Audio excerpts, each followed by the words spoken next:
Okay, expanding on the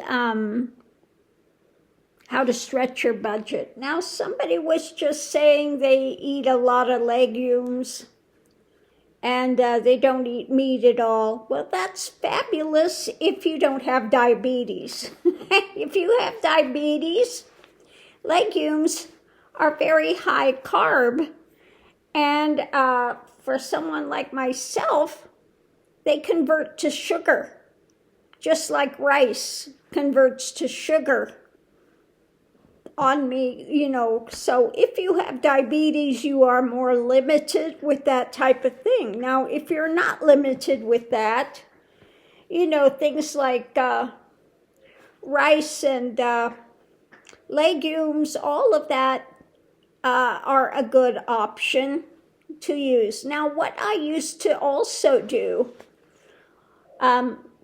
growing up, my daughter was a single mother, really no money. So I always made things on the cheaper. We had a lot of pasta things and eggs, pastas, that type of stuff.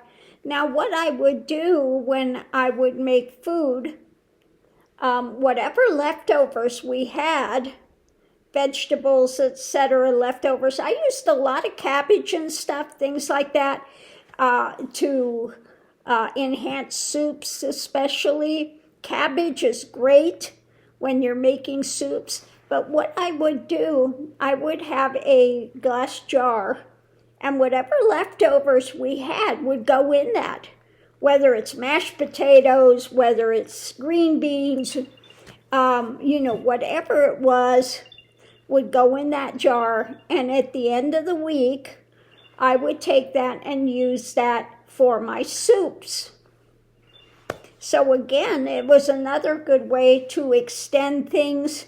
When I would make ramen or something, I would always add eggs into it. Some sorts of proteins I could add to it, or spaghettis. We'd do a lot of things like spaghetti, pastas, those types of things, because they would stretch the budget further. You know, you do beans and things, sometimes navy beans with a ham hock, something like that in it. Again, now in my own cupboards here, I do have some legumes that I bought that have been, they'll stay forever, and some dried, I have a few dried things, like dried, I'm trying to think what I have up there. Mushroom. I have, I think it's bell pepper, dried bell pepper. I have a number of things up there. So if something really goes off and we have nothing, I can always use those, or some canned goods I have as well over there. So if, you know, worst comes to worst, there are things I can have, the legumes and the other things that I do have in my cabinets that I bought some time ago, okay? So I do have those things stocked here just in case, you know, that I really need to buckle down and we have some food crisis thing happening. So I do have those things here. But that's something else I always used to do. You know, I would buy things that were inexpensive, especially cabbage, really, cabbage and onions. You put those in a soup and it really does help to flavor them.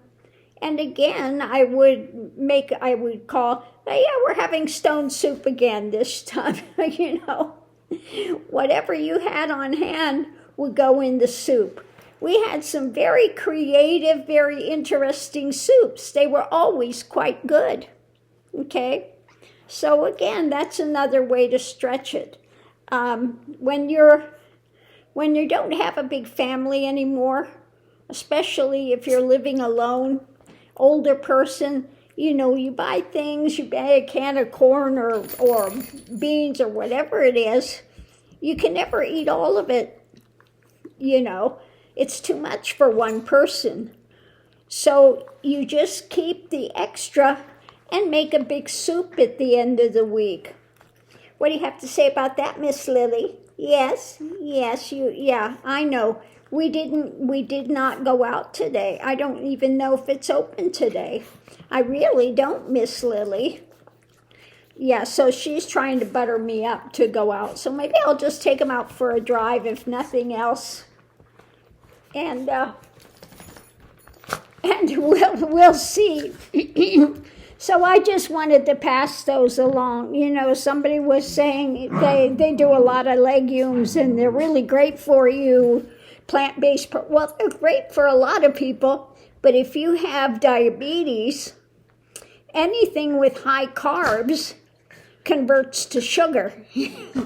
So for some of us, it's not a great option. Okay? So I think a lot of people don't understand that, especially things like rice, potatoes. Anything with a high carb content converts to sugar if you have diabetes. So those things you have to be really mindful of and understand what that does, okay? Because the last thing you want to do if you have diabetes is to eat things with a high sugar content. Now, this being said, when I went to get chocolate the other day, I did go and I got the Ghirardelli. It's got no sugar added. It's got, it's sweetened with, maltodextrin, something like that. Because anything with the regular sugar just skyrockets my thing. And the Ghirardelli is the best. It's actually real chocolate, okay? It's real chocolate. So I did have some of that yesterday, and it's so good. But anyway, I just wanted to put that out there as well. I know a lot of people say, oh, I don't do meat. The legumes and things are the way to go. They're really healthy. Well, they're not really healthy for everyone, okay? Just not. Starchy vegetables elevate your blood sugar. And rice. Now, they say there is a way to do the rice, and I forget what it is I think you cook it first, and then it's got to sit in the refrigerator. I'm not sure, but there is a way to make it not be so, where it elevates the sugar so quick, okay? So I would have to check into that again. So yeah, I mean, you have to go on your system. If you don't have diabetes and you can have all the carbs without any complication, then baby legumes and things are a good way to go. But if you have diabetes and that converts to sugar right away, then it's not a great way to go.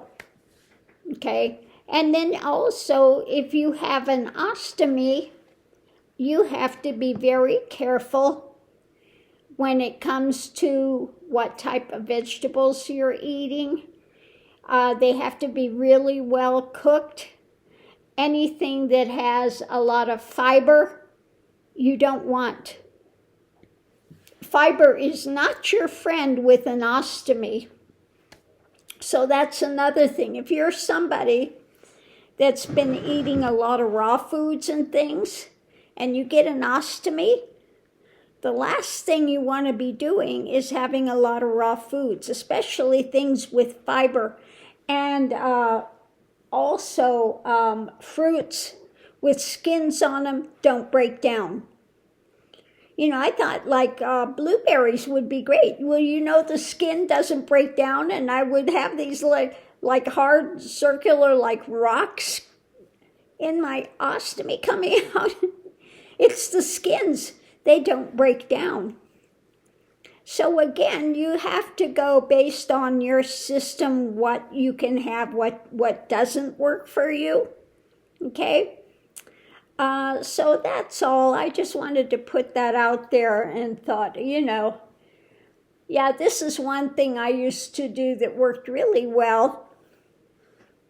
When it was myself and my daughter, I would make regular meals and we'd have a lot of vegetables and things left over, and I would put everything in a jar and keep it. And at the end of the week, I would use all the leftovers, whatever it was, and make a soup out of it.